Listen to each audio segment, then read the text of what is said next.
Par instrumentiem ir daudz un dažādi.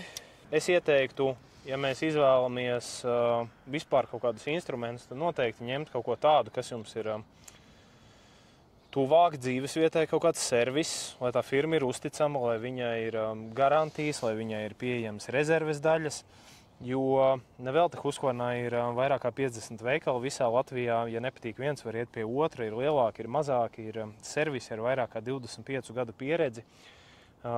Tāpēc izvēloties to viena svarīga loma ir tam ražotājam.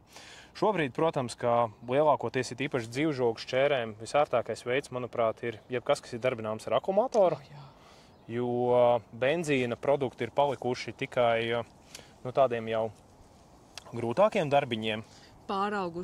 Pāraugušajiem, jā, jo faktiski šobrīd akumulātora tehnika spēj tikt galā ar, protams, ir kaut kādas mazliet pavisam lētās elektriskās vai 18 voltu sistēmas, bet kārtīga 36 voltu sistēma ar labu reduktoru tiks galā jau gandrīz ar to pašu, ko benzīns.